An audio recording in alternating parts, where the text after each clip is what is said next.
तो आज हम बात करने वाले हैं EWS, economically weaker section. Government of India ने 2019 में निकाला था EWS, जिसे कि 10% रिजर्वेशन मिलेगा गवर्नमेंट, जो कि सेंट्रल या स्टेट गवर्नमेंट के इंस्टीट्यूट में या जॉब में। इसमें इसका रूल देख लेते हैं, क्योंकि बहुत लोग को रूल ही नहीं मालूम है इसमें। तो इसमें इन्होंने ये डाल रखा है, गवर्नमेंट ऑफ इंडिया की जो DOPT ने, डिपार्टमेंट ऑफ पर्सनल ट्रेनिंग ने जो इशू किया था, उसमें इन्होंने ये बोला कि EWS में हम उस कैटेगरी को एक्सक्लूड करेंगे, मतलब बाहर निकालेंगे, जिनके पास एग्रीकल्चरल लैंड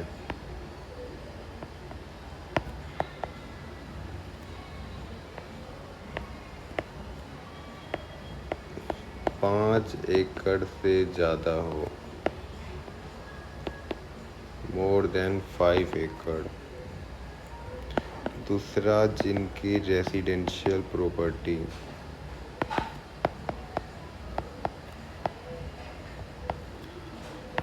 1000 स्क्वायर फीट से ज़्यादा हो। तीसरा, रेसिडेंशियल प्लॉट होता है खाली ज़मीन, और प्रॉपर्टी होता है घर, हाउस। और ये हो गया खाली ज़मीन, हिंदी में हमारे इधर से परती ज़मीन बोला जाता है। 100 स्क्वायर यार्ड, 100 गज से ज़मीन ज़्यादा होगा तो भी उसे EWS का नहीं मिलेगा। या अगर अदर नोटिफाई, ये म्यूनसिपालिटी के अंदर ज़मीन की बात कर रहा हूँ, म्यूनसिपालिटी।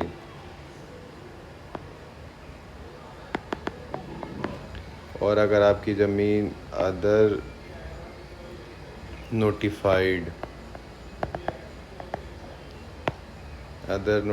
म्यूनसिपालिटी में 200 स्क्वायर यार्ड से ज़्यादा है तो भी आप एक्सक्लूड किए जाएंगे EWS में रिजर्वेशन लेने से। ये मोटा मोटी 4 फॉर्मूला हो गया कि आप कौन EWS में आ रहे हैं और कौन EWS में नहीं आ रहे हैं। अब बहुत लोग को डाउट होता है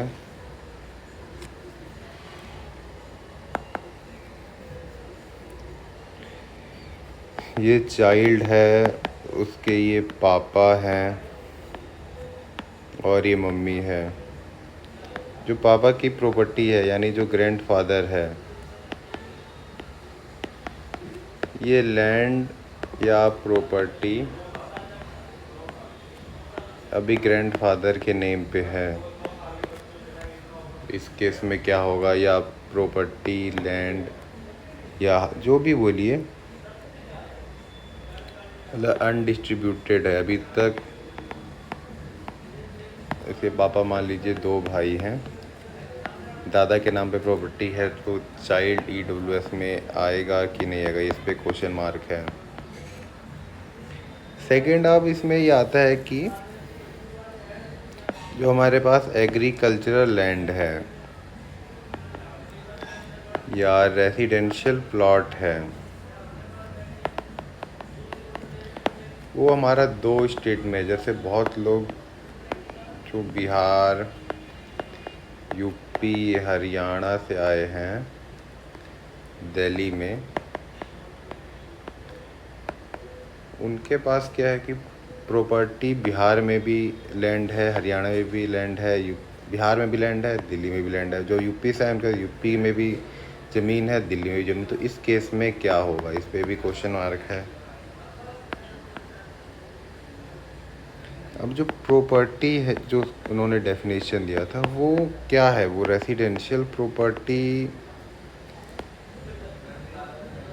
में इंक्लूड होगा या कमर्शियल प्रॉपर्टी का क्या रूल होगा, इसमें भी बहुतों को डाउट है।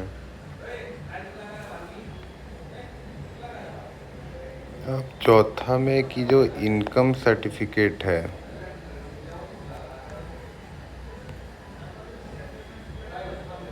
इसमें मेन पॉइंट मैं भूल ही गया बताना, इनकम लेस देन 8 लाख होना चाहिए।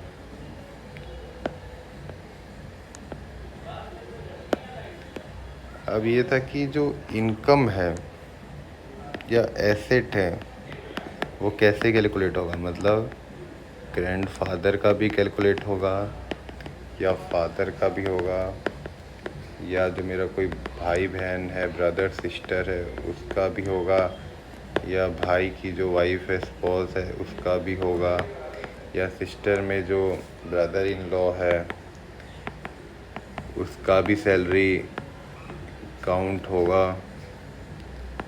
तो इस पे बहुत बहुत लोगों को डाउट निकल के आ रहा था।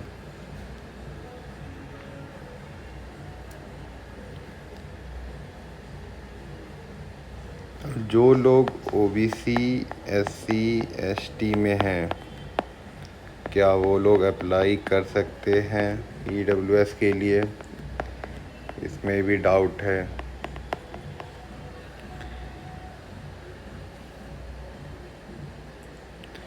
बहुत लोग ओबीसी सेंट्रल लिस्ट में आते हैं या स्टेट लिस्ट में आते हैं। अब मान लीजिए कोई ओबीसी है, वो सेंट्रल लिस्ट में आ रहा है ओबीसी में, लेकिन स्टेट लिस्ट में नहीं आ रहा है, तो क्या वो यहाँ पे ईडब्ल्यूएस के लिए अप्लाई कर सकता है? या वो स्टेट में आ रहा है लेकिन सेंटर में नहीं आ रहा ओबीसी में, तो क्या वो यहाँ पे ईडब्ल्यूएस के लिए अप्लाई कर सकता है?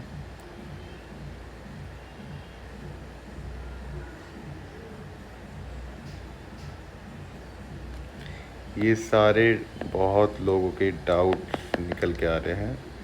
जिसको भी कुछ भी डाउट होगा ईडब्ल्यूएस या ओबीसी के एलिजिबिलिटी क्राइटेरिया को लेके आप व्हाट्सएप करें।